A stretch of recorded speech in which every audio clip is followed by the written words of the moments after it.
সত্যি আছে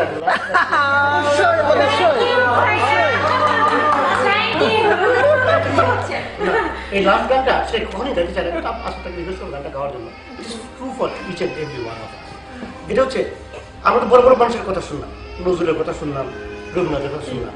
আমাদের দেশের সাধারণ মানুষরা যে অসাধারণ গান দিতে পারে, অসাধারণ সুর দিতে পারে, এটা কিন্তু ইটস এ ফ্যাক্ট।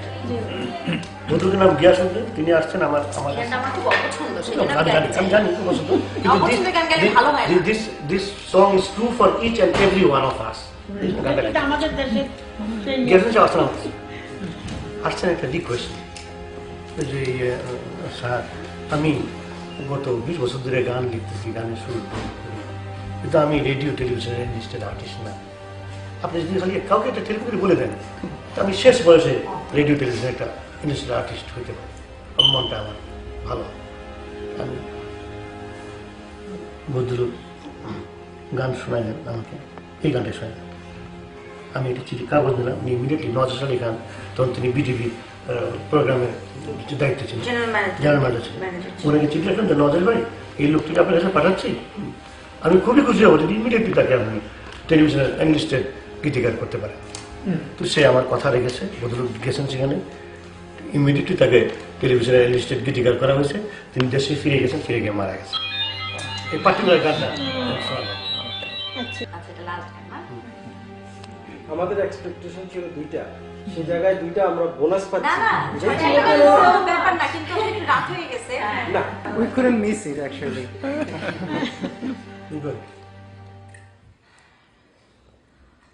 মরিলে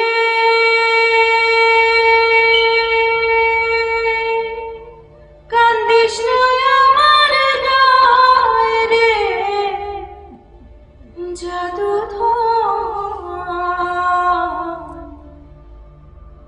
মরিলে কান্দিস না আমার দায়, মরিলে কান্দিস না আমার গায়ে রে, জাদু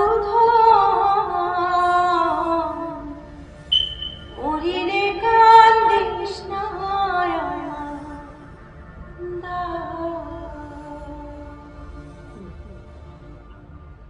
সূরা ইয়াসিন পাঠ করিও বসিয়া কাছে, যাইবার কালে বাঁচি যেন শয়তানের ধোঁকায়।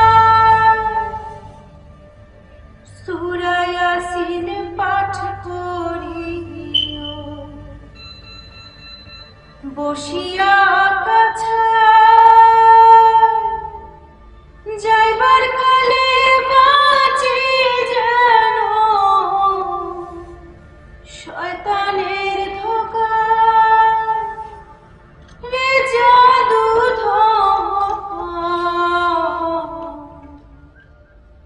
মরিলে কান্দিস না আমার দায়,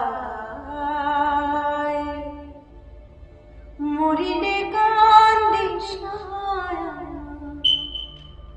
দায়।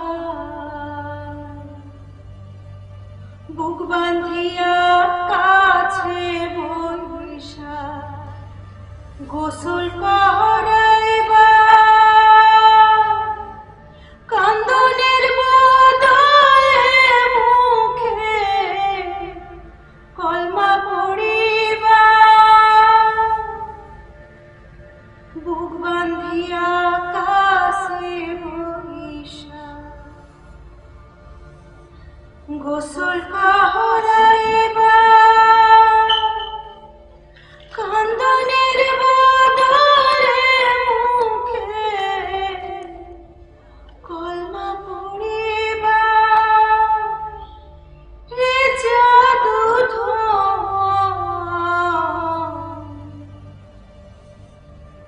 মরিলে কান্দিস না আমার দায়।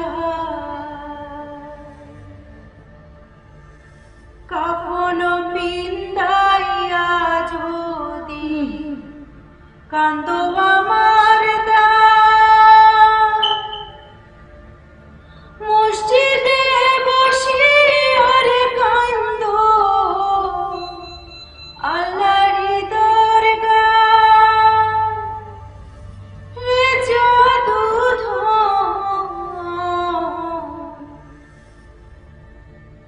মরিলে কান্দিস না আমার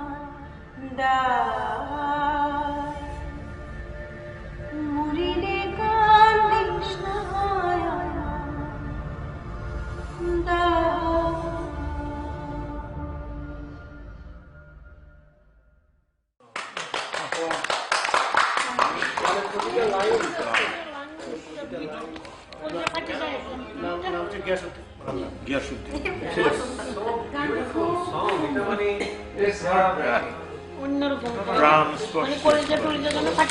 পছন্দ না এটা কামড়ে যে কামড়েছে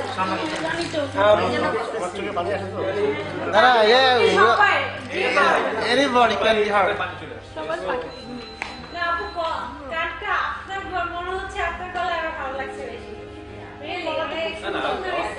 না পরিবেশটাও আর পরিবেশটা গানের জন্য তৈরি পরিবেশ সবাই মানে এটা সংস্কৃতি মানে পরিবার তো এরা সিনেমা গান টান নিয়ে হ্যাঁ আমি না আসলে সচরাচর গান গাইতে চাই না কখন জানেন দেখা যায় যে সবাই গান শুনতে ইন্টারেস্টেড থাকে না এখন গান হচ্ছে এর মধ্যে একজনের বারবার হয়তো বা টেক্সট মেসেজ আসতেছে সে বারবার টিপাটিপি করছে তখন আমার না এটা ঠিক না আমি জানি সবাই তো একরকম হবে না আর না আমি চোখ বন্ধ করে এই জন্য কি আমার মাঝে মাঝে মানে খুব চলে যায় আনইজি লাগে সরি আমার এটা No, that's true. It is normal. এখানে সেই আরামটা আছে গান এখানে সবাই সমজদার তো সবাই বুঝে তো এটা মর্ম সবাই কান্দে দিলা দিস ইজ নট গুড অবশ্যই উই উইল কাম ব্যাক গলার মতো এত সুন্দর প্রত্যেকটা জায়গায় আমাদের আঙ্কেলের জন্য সবাই নামাজ পড়ে দোয়া করবেন যাতে উনি আরো 50 বছর বেঁচে থাকেন আরো 50 বছর এটা মিনিমাম যে 50 বছর আগামী 50 বছর বাঁচলে আমাদের সারা জীবন পাবো নাকি আমি প্রথম এখানে আসলাম চিকিৎসার জন্য যে ফার্স্ট টাইম আছে আমার ডাক্তারের সঙ্গে মানে একটা স্লোন কাটারিং এটা ওদের কিন্তু আমি দিচ্ছি 1 কোটি টাকা নিচ্ছে আমার কাছে। না না ওদের কিছু তুমি $125,000 তার মানে 1 কোটি টাকা কিছু বেশি Soul Cutting is one of the best hospitals. ওরা তো প্রথমে টাকা নেওয়া ছিল ট্রিটমেন্ট শুরু করছিল না ওকে অপারেশন থিয়েটারে ঢুকেছে অপারেশন শুরু করবে না মানে মেডিকেল টাকা দেওয়া ছিল আমি তো তখন টাকা পুরোটা জোগাড় হয়নি টাকা থেকে আসতেছে না কারণ আমি তো আসার সময় তো আমি তো হাত করে কাজ কেস টাকা থাকে না কথা দিচ্ছি কাজ তোমাকে ফুল টাকা কেস তো আনাও যায় না এত ক্যাশ তো আনা যায় না ডাক্তারের সঙ্গে আমার দেখা হলো দাও স্টোরিটা কিছু শেষ করে দিতে পারছে না মানে ট্রান্সফার করতে সমস্যা হচ্ছে ওয়্যার ট্রান্সফার আমরা টাকা দিতে পারছি সেটা ইম্পর্টেন্ট দিতে পারছে দ্যাট ইজ ইম্পর্টেন্ট এটা হচ্ছে ডাক্তারের নাম হচ্ছে স্টিফেন আর উইচ দেখলো আমাকে আমার সমস্ত কাগজপত্র সব সিঙ্গাপুর থেকে আমি ডিরেক্টর হচ্ছে সিঙ্গাপুরে ওদের সমস্ত কাগজপত্র তাকে দেখালাম দেখে বললাম doctor which am I going to die doctor which বলো ইয়েস আমার তো কোন জায়গায় যেগুলো বলেছি বললো yes you are going to die তারপরে বললো listen we all are going to die. That's why I say we're going to die. But I will not let you die so soon. I will not let you die so soon. ইনশাআল্লাহ ইনশাআল্লাহ না না মৃত্যু নিয়ে আমার কোনো ইয়ে নাই না না এটা যখন সময় আসবে হ্যাঁ তখন Everyone has own schedule. বলেন ইয়াফিরুল্লাহু নাফসান ইযা জাআত মানে এর মতো যখন সময় আসবে হ্যাঁ সেটা এক মুহূর্ত আগে আগে আমি প্রবলেম এক সেকেন্ড আগেও না এক সেকেন্ড পরে না এটা ওই সময়তেই আছে সবাই জানে। আর আকাশে সূরা আমাদের সূরা বনী ইসরাঈলের একটা আয়াত আছে আমার খুব পছন্দ সূরা বনী ইসরাঈলের আয়াতটা হচ্ছে আমি তোমাদের প্রত্যেকের ভাগ্য তোমাদের গলায় হাড়ের মতো ঝুলাইয়া দিয়েছি ইয়া আমার পক্ষে সম্ভব আমি তোমাদের প্রত্যেকের ভাগ্য তোমাদের গলায় হাড়ের মতো ঝুলাইয়া দিয়েছি ইয়া আমার পক্ষে সম্ভব কাজেই আমাদের ভাগ্যে কি আছে না আছে সব তো অলরেডি ডিসাইডেড বাই হিম সামান্য আমরা ঝামেলা করছি এই কাজ করি ওই কাজ করি জিমদের ঘরে পড়ে থাকছি না না